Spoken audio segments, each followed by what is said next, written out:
Hello प्यारे बच्चों, आज हम डिस्कस करने जा रहे हैं क्लास 7th सोशल साइंस का अभ्यास प्रश्न पत्र, जिसे हम क्या बोलते हैं, सैम्पल पेपर। जैसे आप अपना क्वेश्चन पेपर देखोगे, आपको सबसे पहले अपने प्रश्न पत्र में मिलेगा फर्स्ट क्वेश्चन, जो होगा बहुविकल्पी प्रश्न, जिसको हम बोलते हैं MCQ। इसका पहला क्वेश्चन है बेटा, निम्नलिखित में से किस देश को मध्य अमेरिका का सबसे स्वस्थ देश माना जाता है। तो पहले आपको पता होना चाहिए मध्य अमेरिका जो है मैप में कहाँ दिखता है। तो अगर मैप को देखोगे, ये देखो, ये जो है आपका उत्तरी अमेरिका, ये पूरा महाद्वीप, ये है दक्षिणी अमेरिका। ये जो बीच में आपको रेड रेड पोर्शन नजर आ रहा है, इसको बोलते हैं बेटा, ये है, ये जहाँ पे ये देश है, इनको बोल रहे हैं मध्य अमेरिका। तो पूछा है कि इन देशों में सबसे स्वस्थ देश कौन सा है।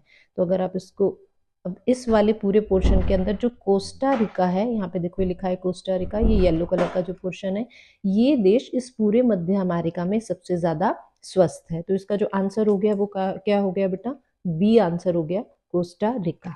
अब आप सोचो कि ये कौन से चैप्टर से ये क्वेश्चन आपका आया है। तो अगर आप अपने सिविक्स की बुक देखते हो, सिविक्स की बुक में आप पेज नंबर 27 पे देखोगे, जो आपका चैप्टर है स्वास्थ्य में सरकार की भूमिका, उसमें दो उदाहरण दिए गए हैं बच्चे। दो उदाहरण दिए गए हैं, एक दिया गया है केरल का, और एक देखो नीचे जो हम वर्ल्ड में से हमें एग्जाम्पल दिया गया है, वो दिया गया है कोस्टा रिका। ये लिखा है ना कोस्टा रिका का तरीका। तो हमें ऐसे ढूंढना है चैप्टर को पढ़ते हुए कि कहाँ से हमारे MCQ बन सकते हैं। तो इसमें देखो फर्स्ट लाइन क्या लिखी है, कोस्टा रिका को मध्य अमेरिका का सबसे स्वस्थ देश माना जाता है। तो यहीं से हमारा क्वेश्चन बन गया। अब इसके बारे में पढ़ लेते हैं थोड़ा सा कि ये क्यों स्वस्थ, कैसे बना इतना देश अच्छा। तो इसमें बताया गया है कि यहाँ पे इन्होंने एक बहुत इंपॉर्टेंट निर्णय लिया कि देश में जो है सेना नहीं रखेंगे, और सेना पे जो भी खर्च होना था, अब वो लोगों की शिक्षा पे, स्वास्थ्य पे और अन्य जो जरूरतें हैं उनके ऊपर खर्च करेंगे, ऐसा इनकी सरकार का मानना था। इसलिए सबसे स्वस्थ देश है मध्य अमेरिका का कोस्टा रिका। क्वेश्चन नंबर 3, निम्नलिखित में से कौन सा जनसंचार का माध्यम नहीं है, पूछा है बेटा। जहां क्वेश्चन में लिखा रहता है नहीं है, इसका मतलब है कि 3 इसमें कोई सही आंसर होंगे, एक गलत होगा। तो ये क्या कह रहा है, बैंक। बैंक जनसंचार का माध्यम नहीं है। जनसंचार क्या होता है, जनसंचार के माध्यम बेटे, जनसंचार के साधन भी होते हैं जिसके द्वारा कोई भी जानकारी, हम अपने जो है विचार, वो बहुत सारे लोगों तक एक साथ पहुंचा सकते हैं। तो कोई बैंक से पहुंचा सकते हैं, नहीं, तो ये इसका माध्यम नहीं है। समाचार पत्र बिल्कुल सही है, समाचार पत्र के द्वारा तो हम जानकारी पहुंचा सकते हैं, खबरें देश दुनिया की समाचार पत्र हमें देता है। रेडियो, रेडियो के द्वारा भी कितने सारे कार्यक्रम आते हैं जो पूरी बड़ी जनता तक हम अपने विचार पहुंचा सकते हैं। टीवी भी जनसंचार का माध्यम है। अभी ये जो इंटरनेट है, हमारे फोन, कंप्यूटर, कोई भी वीडियो है, ये सब क्या है, जनसंचार के साधन है, माध्यम है, लेकिन बैंक नहीं है। तो आंसर हो गया ए। क्वेश्चन नंबर 2, आमार जीवन नामक आत्मकथा की रचना किसने की। आमार जीवन बेटा बांग्ला शब्द है, आत्मकथा का मतलब होता है अपने बारे में कोई बुक लिखना। तो आमार जीवन नामक जो आत्मकथा है वो किसने लिखी है, राज सुंदरी देवी।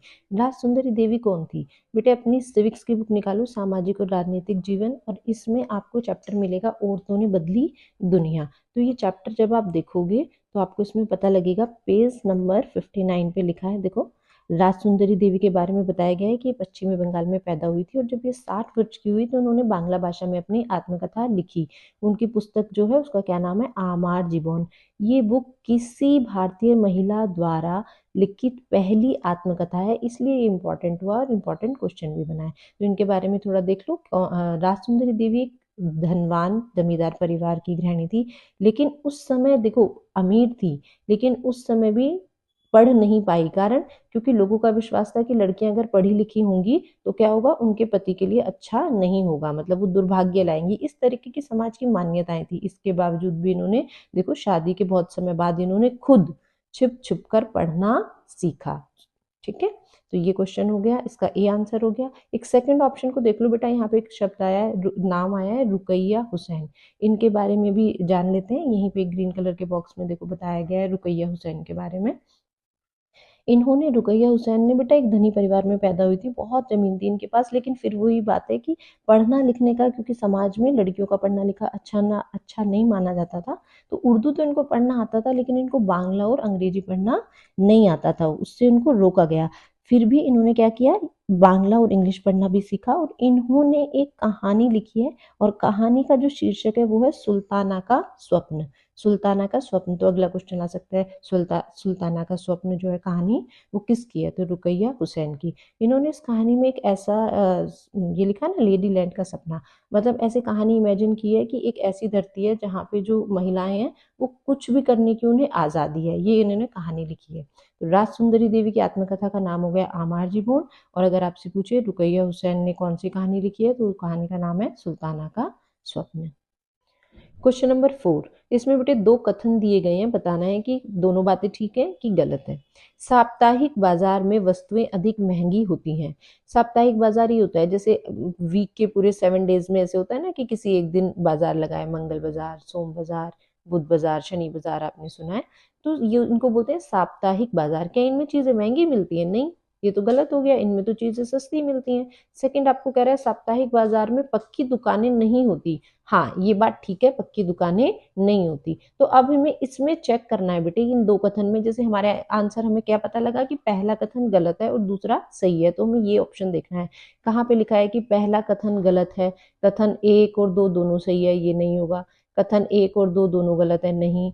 कथन 1 सही है और दूसरा गलत है, नहीं। कथन 1 तो गलत है, तो आंसर हो जाएगा डी। कथन 1 गलत है और कथन 2 सही है। अब अपना जो हमारे आसपास के बाजार बुक में आप चैप्टर निकालोगे सामाजिक राजनीतिक जीवन बुक में, तो उसमें साप्ताहिक बाजार के बारे में दिया गया है। देखो क्या बताया गया है कि जैसे नाम से ही हमें पता लगा है, इसका नाम साप्ताहिक बाजार यह इसलिए पड़ा है क्योंकि सप्ताह के किसी एक दिन, निश्चित दिन बाजार लगता है। इसे साप्ताहिक बाजार में जो खुलने वाली दुकानें हैं पक्की नहीं होती। ये लिखा है ना, साप्ताहिक बाजार में दुकानें पक्की नहीं होती, तो ये बात ठीक है। व्यापारी दिन में दुकान लगाते हैं और शाम होने पर उनको समेट लेते हैं, अगले दिन वे दुकान किसी और जगह लगाते हैं। इसी तरीके से देश भर में हजारों बाजार लगते हैं। अब यहाँ पे देखो, साप्ताहिक बाजारों में बहुत सी चीजें सस्ते दामों पे मिल जाती है और हमें क्वेश्चन में कह रहा है महंगे पे मिलती है, इसलिए गलत है। ठीक है, अब पता लग गया कि क्वेश्चन कैसे बन रहे हैं एमसीक्यू। तो ये हो गया साप्ताहिक बाजार। अब दिखते कैसे हैं साप्ताहिक बाजार बेटा? ये देखो, एक ऐसे मार्केट लगी है, कहीं पक्की दुकानें लग रही हैं आपको? नहीं, पक्की दुकानें नहीं है। इसमें भी अच्छे से देखो, पक्की दुकानें नहीं है। तो ये हो गया आपका क्वेश्चन नंबर 4। क्वेश्चन नंबर 5, राज्य का प्रमुख कहलाता है। राज्य का प्रमुख कहलाता है ऑप्शन बी राज्यपाल। क्वेश्चन नंबर 6, सही मिलान की पहचान करो। इसमें पूछा है बेटा विश्व पर्यावरण दिवस के बारे में। किसके बारे में? विश्व पर्यावरण दिवस। आपको 4 ऑप्शन दिए गए हैं, 5 मार्च, मई, जून या दिसंबर। इसका सही आंसर है ऑप्शन सी, विश्व पर्यावरण दिवस 5 जून। क्वेश्चन नंबर 7, दिन में 2 बार नियम से महासागरीय जल का उठना और गिरना क्या कहलाता है? ऑप्शन डी, ज्वार भाटा। क्वेश्चन नंबर 9, कोलकाता किस नदी के तट पर बसा है? कोलकाता बेटा पश्चिमी बंगाल की राजधानी है और कौन सी नदी के तट पर बसा है? ऑप्शन बी, हुगली नदी। क्वेश्चन नंबर 8, निम्नलिखित में से कौन सी गैस पृथ्वी पर सर्वाधिक मात्रा में पाई जाती है? मतलब सबसे ज्यादा कौन सी गैस पाई जाती है? तो इसका आंसर होगा ऑप्शन ए, नाइट्रोजन। अब बेटा अपने ज्योग्राफी की बुक में देखो, आपका जो चैप्टर है वायु, इस चैप्टर में आपको बताया गया है, यहाँ पे देखो कि नाइट्रोजन जो है वातावरण में सबसे ज्यादा पृथ्वी पर। नाइट्रोजन कितने परसेंट? 78%। और सेकंड नंबर पे ऑक्सीजन कितने परसेंट? 21%। तो जब आप क्वेश्चन को पढ़ो तो और ऑप्शंस को भी देखो साथ में, है ना। क्वेश्चन सेम भी रिपीट हो सकता है या थोड़ा बदला भी जा सकता है, इसलिए हमें ऐसे पढ़ना होगा। क्वेश्चन नंबर 10, गलत की पहचान करो। इसमें 3 ऑप्शन सही होंगे। गलत क्या है? ऑप्शन ए ही गलत है, सहारा रेगिस्तान। सहारा रेगिस्तान बेटे भारत में नहीं है, तो कहाँ पे है? आप अपना चैप्टर निकालो, क्लास 7th, आपकी ज्योग्राफी की बुक में 10वां चैप्टर रेगिस्तान में जीवन। देखो आपको कैसे बताया गया है। सहारा रेगिस्तान, ये इसकी फोटो है, कहाँ पे? उत्तरी अफ्रीका। तो मैप में भी दिखाया गया सहारा मरुस्थल कहाँ पे? अफ्रीका के उत्तरी हिस्से में। तो यहाँ पे तो लिखा है भारत, तो गलत हो गया और इसने गलती पूछा है, तो ये आंसर हो गया। नेक्स्ट ये कह रहा है लद्दाख, कारगिल, राजस्थान, ये तो सब भारत का हिस्सा है बेटे। क्वेश्चन नंबर 11, कथन 1, नादिर शाह ने 1739 में दिल्ली पर आक्रमण किया, ये बात सही है। सेकंड कह रहा है औरंगजेब के उत्तराधिकारियों के शासनकाल में मुगल साम्राज्य कमजोर हो गया था, ये बात भी ठीक है। तो दोनों कथन सही है। किसमें लिखा है? Option A. Question number 12, Awadh के अंतिम नवाब वाजिद अली शाह के संरक्षण में निम्नलिखित में से कौन सी नृत्य शैली उभरी? कौन सी नृत्य शैली? Option A, Kathak. Question number 13, दार्शनिक शंकर किस दर्शन के समर्थक थे? तो पहले देखो बेटा, जो दार्शनिक शंकर थे वो समर्थक थे अद्वैतवाद के। अद्वैतवाद क्या होता है? इन अद्वैतवाद का मतलब है कि जो ये माने कि जीवात्मा और परमात्मा दोनों एक ही है, तो इस विचार को बोलते हैं अद्वैतवाद। और इसके समर्थक कौन थे? शंकर। और अगर आपसे क्वेश्चन आ जाए कि इनका जन्म कहाँ पे हुआ था, इनका जन्म कहाँ पे हुआ था, तो क्या बताओगे बेटा? क्वेश्चन चेंज भी हो सकता है ना, केरल में। ठीक। क्वेश्चन नंबर 14 कह रहा है, पहला इसका ऑप्शन, त्वारीख के लेखकों ने प्राय ग्रामीण जीवन का उल्लेख नहीं किया है, और दूसरा, त्वारीख के लेखक नगरों में रहते थे। ये त्वारीख क्या होता है बेटा? जो तारीख बोलते हैं ना जिसको हम, उसी का एक प्लूरल है, बहुवचन है तारीख। तो कौन होते थे तारीख के लेखक? जैसे राजा का जो दरबार है ना, तो उसमें कवि भी होते थे, इतिहासकार होते थे, बहुत सारे लोग होते थे जो घटनाएं हैं उनको लिखते थे, दरबार की सारी घटनाओं को लिखते थे, उनको बोलते थे तारीख के लेखक। तो क्योंकि ये दरबार में ही रहते थे, तो इन्होंने ग्रामीण जीवन के बारे में ज्यादा बताया नहीं है, तो ये बात तो ठीक है। अगला कह रहा है ये नगरों में रहते थे, बिल्कुल ये गाँव में नहीं नगरों में रहते थे, तो दोनों बातें सही है। अब ऑप्शन ढूंढो, ए और दो दोनों सही है, और ए आर की सही व्याख्या करता है। मतलब क्यों इन्होंने ग्रामीण जीवन का उल्लेख नहीं किया है? क्योंकि ये गांव में तो रहते ही नहीं थे, नगरों में रहते थे, ये बात बिल्कुल ठीक है, इसलिए ऑप्शन ए सही होगा। क्वेश्चन नंबर 15, निम्नलिखित में से कौन अहोम सेना का सेनापति था? ऑप्शन ए करेक्ट है, लाचित बरफुकन अहोम सेना का सेनापति था। अब स्टार्ट होता है बेटा खंड ख, मतलब सेक्शन बी। अब इसमें आपके दो दो मार्क्स के क्वेश्चन शुरू हो जाते हैं, 4 क्वेश्चन पूछे जाएंगे दो दो नंबर के। पहला से कह रहा है कि आपको किन्हीं दो उदाहरणों की सहायता से घरेलू कार्य के महत्व का वर्णन करो। दो उदाहरणों की सहायता से घरेलू कार्य के महत्व को स्पष्ट करो। तो आप आंसर लिख सकते हैं। घरेलू कार्य का महत्व आप आंसर शीट में कैसे लिखेंगे? पहले लिखेंगे उत्तर नंबर 2, घरेलू कार्यों का महत्व, और 2 मार्क्स का है तो आपको 2 पॉइंट बनाने हैं। अब जैसे घर में भोजन बनाना एक महत्वपूर्ण काम है, जिससे क्या होता है, परिवार को पौष्टिक भोजन मिलता है, तो ये घरेलू कार्य का महत्व हो गया। इसके अलावा घर की सफाई रखने से घर स्वच्छ रहता है और बीमारियों से बचाव होता है, इस तरीके से लिख सकते हैं। सेकंड क्वेश्चन आपको जो दिया है इसमें बेटे अथवा करके 2 क्वेश्चन दिए हैं, तो इसका मतलब है कि पेपर में इन दोनों में से आपको कोई भी एक करना है। तो ए सेक्शन में क्या बोल रहा है, जो पार्ट ए है, राष्ट्रकूट राजाओं ने किस प्रकार अपने साम्राज्य को बढ़ाया? विस्तार करने का मतलब है बढ़ाया। तो उन्होंने एक शक्तिशाली सेना बनाई और पड़ोसी राज्य को जीता, और फिर जो जीते हुए उनके क्षेत्र थे उनमें अपना शासन मजबूत किया। चोल मंदिरों के साथ कौन कौन सी गतिविधियां जुड़ी हैं? जो चोल मंदिर थे वहां पे कौन कौन सी गतिविधियां, मतलब कौन कौन सी एक्टिविटी, कौन कौन से कार्य होते थे? तो इसमें आप लिख सकते हो चोल मंदिरों से जुड़ी गतिविधियां। एक तो धार्मिक गतिविधियां होती थी, मंदिर है तो धार्मिक गतिविधि तो होगी, जैसे देवी देवताओं की पूजा। इसके अलावा जो त्योहार होते थे उनका आयोजन भी वहां पर होता था। और सेकंड हम लिख सकते हैं कला का विकास, मतलब मंदिर में जो नृत्य, डांस, संगीत, मूर्ति कला, चित्रकला, ये सब काम भी होते थे, तो जिससे वहाँ के जो लोग थे या जो कलाकार थे उनको रोजगार भी मिलता था। रोजगार मतलब काम भी मिलता था। इसके अलावा कोई भी आप अदर एक्टिविटी भी लिख सकते हैं। नेक्स्ट क्वेश्चन है आपका, फिर फोर्थ क्वेश्चन जो है इसमें देखो फिर से अथवा करके 2 पूछा गया है, हमें एग्जाम में कोई भी एक करना है।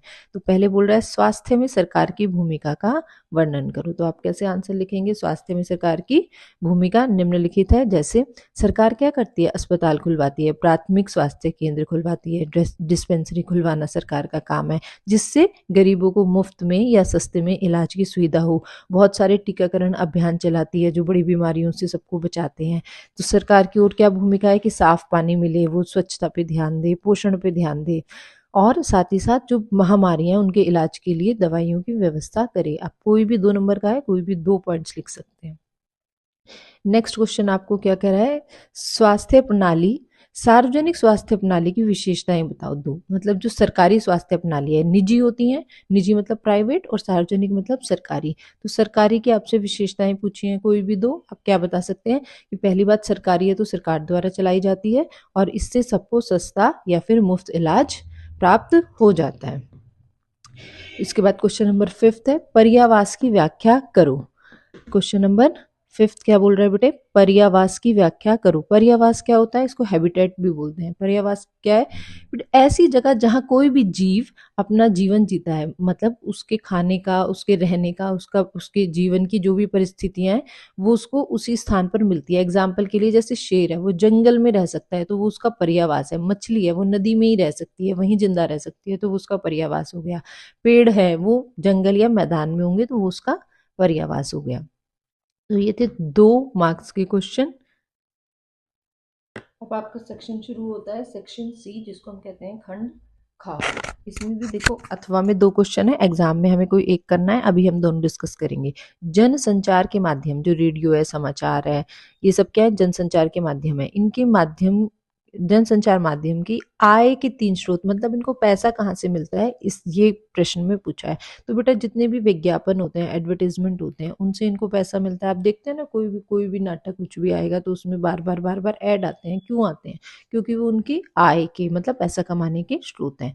दूसरा, बड़ी बड़ी कंपनियां अपने कार्यक्रम चलवाती हैं तो उनके लिए भी इसको पैसा देती है। और कई बार सरकारी विज्ञापन जो होते हैं, जागरूकता बढ़ाने के लिए आते हैं, वो भी जनसंचार के माध्यमों को पैसा देते हैं। तो ये इनकी आय के स्रोत हो गए, ठीक है, इनकम के स्रोत। नेक्स्ट क्वेश्चन कह रहा है आपको, जनसंचार माध्यम लोकतंत्र में किस प्रकार भूमिका अदा करते हैं।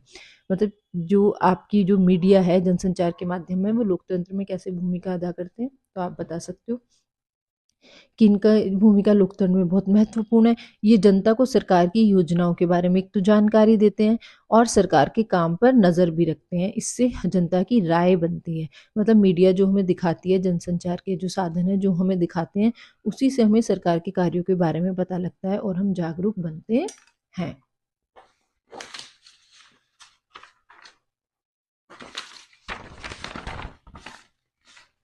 इसके बाद नेक्स्ट क्वेश्चन है 7th क्वेश्चन आपका। इसमें फिर 2 क्वेश्चन पूछे गए हैं, अमेजन बेसिन की जलवायु और गंगा ब्रह्मपुत्र बेसिन की जलवायु। तो अब सबसे पहले अमेजन बेसिन की जलवायु का आंसर देखो।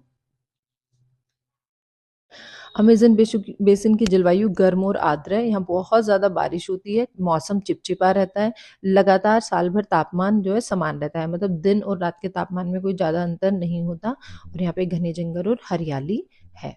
ऐसे ही नेक्स्ट क्वेश्चन क्या कह रहा है, गंगा ब्रह्मपुत्र की जलवायु। तो यहाँ पे गंगा ब्रह्मपुत्र की जलवायु, गर्मी बहुत अधिक है गर्मी में, और सर्दियों में बहुत ज़्यादा ठंड रहती है।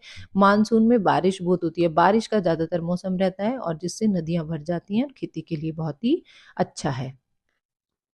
इसके बाद लास्ट क्वेश्चन है जो आपका 5 मार्क्स का है। ये लास्ट वाले जो क्वेश्चन है, खंड ख स्टार्ट हो जाता है, जो 5 नंबर के क्वेश्चन है बेटा। फिर 5-5 नंबर के 2 क्वेश्चन आएंगे, जिसमें एक में चॉइस होगी और एक में चॉइस नहीं होगी। तो 8वां क्वेश्चन कह रहा है, सिख साम्राज्य के प्रभाव के बारे में बताइए। सिख साम्राज्य के बारे में आप जैसे बताएंगे तो आप सबसे पहले बताओगे सिख साम्राज्य को बढ़ाने में जो नेता हैं वो कौन है, जो लीडर है, नायक है, वो कौन है, महाराजा रणजीत सिंह। इन्होंने क्या करा था बेटे, पंजाब के आसपास के क्षेत्रों में शांति की स्थापना की, खेती का विकास करा, अपनी सेना को, प्रशासन को मजबूत किया, धर्म, कला, इन सबको भी आगे बढ़ावा दिया और लोगों की सुरक्षा की, उनमें एकता की भावना बढ़ाई। ठीक है। ऐसे ही क्वेश्चन नेक्स्ट क्या है, मराठा साम्राज्य के प्रभाव का वर्णन करो। मराठा साम्राज्य के प्रभाव के वर्णन में आप लिखोगे कि इनके जो नेता थे कौन थे, छत्रपति शिवाजी महाराज। इन्होंने भी अपनी सेना को बहुत मजबूत किया, अनुशासित बनाया और भारत के बड़े हिस्से पर इन्होंने नियंत्रण किया, खेती का, व्यापार का विकास किया, धर्म, कला, इन सब का विकास किया और जनता को एकजुट किया, सुरक्षा की भावना जनता में बढ़ाई। तो ये थे हमारे 5-5 नंबर के क्वेश्चन जो आए हैं चॉइस में। अब एक लास्ट क्वेश्चन है आपका, पृथ्वी की स्थल मंडलीय प्लेटों की गतियों के बारे में बताओ। तो 5 नंबर का क्वेश्चन है, इसको कैसे लिखेंगे,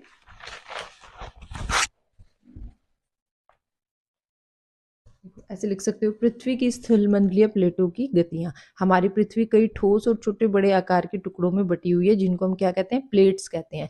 और ये प्लेट्स हमेशा धीरे धीरे, लगातार, बहुत धीमी गति से घूमती रहती हैं। तो 3 तरीके से हमारी जो प्लेट्स हैं वो उनकी गतियों को बताया जा सकता है। पहला पहला बोलते हैं बेटे अभिसारी। आप छोटे बच्चों, आपको वर्ड मुश्किल लग सकते हैं, इसलिए इनका आसान शब्द आगे लिखा है। अभिसारी होता है पास आना, जैसे ये 2 प्लेट्स हैं, एक दूसरे के पास आती हैं, टकरा जाती हैं। जैसे 2 प्लेट्स एक दूसरे के पास आएंगी, टक्कर होगी जब इनमें, तो ऐसे मुड़ जाती हैं, तो ऐसे पहाड़ पर्वत बन जाते हैं। तो ये कह रहा है एक गति तो ये होती है अभिसारी, नजदीक आना, जब दो प्लेट नजदीक आती हैं। आप इसको ऐड करके लिख भी सकते हो, जब वो पास आती हैं तो टकराव से पहाड़ों का निर्माण होता है। नहीं तो आप ऐसे भी लिख सकते हैं। दूसरी गति क्या है, अपसारी। अब जो ये प्लेट है दोनों दूर जाएंगी, पास ना आके दूर जाएंगी। ठीक है, जब दूर जाएंगी तो आप देखो, अगर ये महासागर है, अगर ये दो प्लेट्स दूर जाएंगी तो इसके बीच में खाली गैप आएगा ना, चौड़े हो जाएंगे, ये दरार आ जाएगी। एक होता है रूपांतरण। अब ये आगे और पीछे नहीं, ऐसे समानांतर चल रही हैं। जैसे मैं आपको बताती हूँ, दो प्लेट्स हैं लाइक दिस, ऐसे, इसको बोलते हैं समानांतर। तो इस तरीके से पृथ्वी की जो प्लेटें हैं उनमें गतियां होती रहती हैं, मूव होती रहती हैं वो। इसी के कारण धरती पे हम देखें तो भूकंप आते हैं, ज्वालामुखी आते हैं, पर्वत बनते हैं। तो ये आपका आंसर हो गया। 5 नंबर के क्वेश्चन में आपको कम से कम बेटा इतना तो लिखना होगा।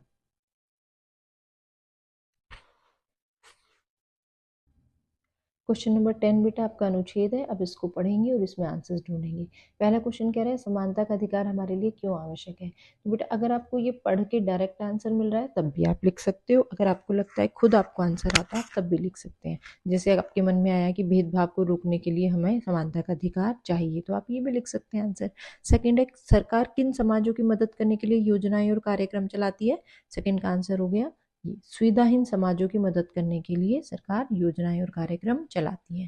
थर्ड क्वेश्चन, सरकार द्वारा चलाई जा रही योजनाएं अवसरों की समानता सुनिश्चित करने में कैसे मदद करती है।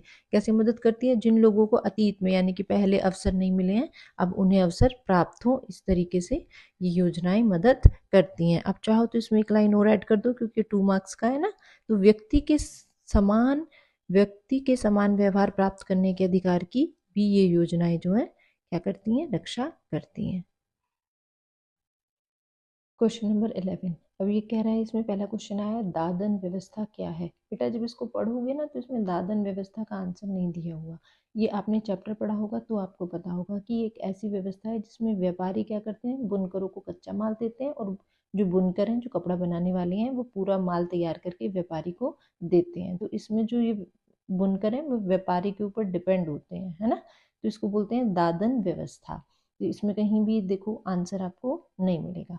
सेकंड क्वेश्चन हो गया, बुनकरों का व्यापारियों के ऊपर निर्भरता को कम करने में सहायक किसी व्यवस्था का नाम बताओ। तो ये कह रहा है, मैंने आपको बताया ना कि इसमें जो व्यापारी हैं वो क्या करते हैं, वो ज्यादा लाभ कमाते हैं और बुनकर जो हैं उनको कम लाभ मिलता है। तो कह रहा है बताओ, बुनकरों ने अपने कि इनके ऊपर, व्यापारियों के ऊपर इनकी डिपेंडेंसी कम हो जाए तो कौन सी व्यवस्था इन्होंने अपनाई। तो यहाँ पे आंसर लिखा है, देखो नंबर 2 का, व्यापारियों के ऊपर निर्भरता को कम करने और बुनकरों की आमदनी बढ़ाने के लिए कौन सी व्यवस्था है, सहकारी व्यवस्था। सहकारी व्यवस्था। तो आंसर मिल भी सकता है, आंसर नहीं भी मिल सकता, आपको खुद करना होगा। थर्ड क्वेश्चन है, सहकारी संस्था बुनकरों की आय बढ़ाने में किस प्रकार मदद करती है। अब ये पूरा पैराग्राफ इसी को एक्सप्लेन करता है कि सहकारी व्यवस्था क्या है। तो थर्ड का आंसर ऑलमोस्ट ये सारा है, आप इसमें से शॉर्टकट के भी लिख सकते हो, पूरा भी लिख सकते हो कि सहकारी व्यवस्था में क्या होता है, जिनके एक जैसे हित होते हैं वो इकट्ठे होकर लाभ कमाते हैं। इसमें क्या होता है बेटे, सबसे पहले ही अपना सामूहिक रूप से इकट्ठे होकर काम करते हैं। जैसे सूत व्यापारी से सूत लेता है और बुनकरों में फिर उसको बांट देता है, बिक्री का काम भी ये खुद ही कर लेते हैं। तो इस तरीके से जो काम पहले व्यापारी करता था वो काम खत्म हो जाता है। अब जो भी प्रॉफिट होगा वो बुनकर जो है क्या होता है, उनको कपड़ों का उचित मूल्य मिल जाता है, मतलब अब उनको ठीक प्राइस मिलता है। तो इसमें से आंसर ढूंढेंगे तो आप यहाँ से यहाँ तक लिख सकते हैं थर्ड का। सेकंड का आंसर हो गया सहकारी व्यवस्था, और फर्स्ट का जैसे मैंने आपको बोला बेटा ये आपको पता होना चाहिए, इस पैराग्राफ को पढ़ के आपको पता लग जाना चाहिए, इसमें डायरेक्ट लिखा हुआ नहीं मिलेगा। क्वेश्चन नंबर 12, फिर इस अनुच्छेद को हमें पढ़ना है और प्रश्नों के उत्तर देने हैं। तो पहला क्वेश्चन जो इसमें है वो लिखा है, लावा किसे कहते हैं। उसका आंसर हम देखते हैं, लावा किसे कहते हैं, ढूंढो इसमें। लावा आग की तरह लाल द्रवित मैग्मा ही लावा है। ये मिल गया आपको फर्स्ट का आंसर। ठीक, फिर इसमें सेकंड क्वेश्चन देखो। सेकंड क्वेश्चन कह रहा है कि दक्कन का पठार किस प्रकार के शैलों से बना है। फिर से पैसेज आप पढ़ोगे, पैसेज में आपको मिलेगा दक्कन का पठार। सेकंड का आंसर ये रहा बेटा, दक्कन का पठार बेसाल्ट शैलों से बना है। बस इतना इसका आंसर हो गया सेकंड। अब थर्ड क्वेश्चन बोल रहा है, क्योंकि वो 2 मार्क्स का है तो बहिर्भेदी और अंतर्भेदी आग्नेय शैलों में क्या अंतर है, उदाहरण से ही बताओ। बहिर्भेदी और अंतर्भेदी आग्नेय शैल है जो, इसमें ढूंढो क्या कह रहा है। देखो, पृथ्वी के आंतरिक भाग से निकलकर सतह पर जो लावा आ जाता है, जब द्रवित लावा पृथ्वी की सतह पर आता है तो तेजी से ठंडा हो जाता है और परपटी पर इस प्रकार बने शैलों को बहिर्भेदी आग्नेय शैल कहते हैं। तो पहले आपको ये बताना पड़ेगा कहाँ से कहाँ तक। जब जब द्रवित, यहाँ से थर्ड का आंसर, जब द्रवित लावा पृथ्वी की सतह पर आता है तो तेजी से ठंडा होकर ठोस बन जाता है और इस प्रकार बने शैल को बहिर्भेदी आग्नेय शैल कहते हैं। ठीक है, उदाहरण पूछा है, उदाहरण आप लिखोगे बेसाल्ट, साथ में लिखा है ना उदाहरण से समझाओ, पर अभी आंसर कंप्लीट नहीं हुआ। अभी इसने क्या पूछा है, बहिर्भेदी और अंतर्भेदी। दूसरा देखो, कभी कभी भूप्रपटी, इसी का ही आंसर है यहाँ से, कभी कभी भूप्रपटी के अंदर ही गहराई में ये लावा ठंडा हो जाता है और इस प्रकार बने शैलों को अंतर्भेदी आग्नेय शैल कहते हैं। ठीक, यहाँ तक। और इसका उदाहरण हो गया ग्रेनाइट। तो बेटा ऐसे पूरा पूरा उतारने की जरूरत नहीं है, ऐसे बीच में लाइन पढ़ो और तब इनका आंसर करो। क्वेश्चन नंबर 13, इसमें पहला क्वेश्चन देखो, अकबर के शासनकाल में जागीरों का आकलन क्यों किया जाता था। बेटे पहले ये देखो, जागीर क्या होता है और मनसबदार क्या होता है। मनसबदार ना एक बड़ा अधिकारी होता था जो सेना का काम भी संभालता था और कुछ प्रशासनिक काम भी जो राजा देते थे वो करता था, उसको बोलते थे मनसबदार। और इनकी सैलरी के बदले राजा इनको क्या दे देते थे, कुछ जमीनें देते थे, उसी को बोलते थे जागीर। अब पहला क्वेश्चन कह रहा है जागीरों का आकलन क्यों किया जाता था, तो इसका फर्स्ट का आंसर ये रहा कि आकलन इसलिए किया जाता था ताकि इनका राजस्व मनसबदार के वेतन के लगभग बराबर रहे। सेकंड क्वेश्चन, अकबर औरंगजेब के समय मनसबदारों को जागीर मिलने में देरी क्यों हो रही थी, क्यों देरी हो रही थी। सेकंड का आंसर ये रहा बेटा, मनसबदारों की संख्या बहुत ज़्यादा बढ़ती जा रही थी जिसके कारण उनको, अब यहाँ लिखा है ना, लंबा इंतजार करना पड़ता था। आपको लिखना तो आंसर ऐसे चाहिए कि अकबर की, औरंगजेब के समय मनसबदारों को जागीर मिलने में इसलिए देरी हो रही थी क्योंकि मनसबदारों की संख्या बढ़ती जा रही थी। लेकिन आप कैसे करते हो, यहाँ से लिख के और ऐसे ऐसे भी लिख दोगे तो कोई बात नहीं, लेकिन आपको बनाना आना चाहिए। थर्ड क्वेश्चन कह रहा है औरंगजेब के शासनकाल में जागीरदारी व्यवस्था में आए परिवर्तनों का किसानों पर क्या प्रभाव पड़ा। तो देखो, किसानों पे क्या प्रभाव पड़ा, ये लिखा है ना, किसानों को बहुत ज्यादा मुश्किलों का सामना करना पड़ा। तो अब ये भी तो बताओगे कौन सी मुश्किलें, ये 2 नंबर का क्वेश्चन है, तो मुश्किलों का सामना करना पड़ा। देखो यहाँ लिखा है कि अब जो मनसबदार है उनसे क्या करते थे, ज्यादा कर वसूल करते थे। तो आप लिख सकते हो कि उनसे ज्यादा कर वसूल किया जाने लगा। क्वेश्चन नंबर 14 आपका मैप का आएगा बेटा, 2 मैप आएंगे, एक आपका इंडियन मैप आएगा, एक वर्ल्ड मैप आएगा। इसमें 3 चीजें हैं और आपको कितने भरने हैं पेपर में, कोई 2, यहाँ से आपको कोई 2, और इसमें भी 4 चीजें दी गई हैं, यहाँ से आपको जो विश्व मानचित्र है इसमें 3। तो कुल मिला के आपको 5 नंबर का मैप जो है करना है। तो यहाँ पे आप मैप देख लो, मैप में आपसे पूछा गया है,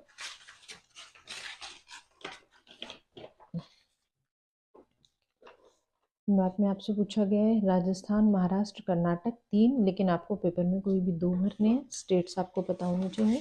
और नेक्स्ट आपका वर्ल्ड मैप है बेटा, वर्ल्ड मैप में उत्तरी अमेरिका, दक्षिणी अमेरिका, यहाँ पे यूरोप और फिर हिंद महासागर। इस प्रैक्टिस पेपर में 4 चीज़ें पूछी गई हैं, इनको आप अच्छे से देख लो, इन्हीं में से ही आपका फाइनल पेपर में आएगा। Best of luck to all of you.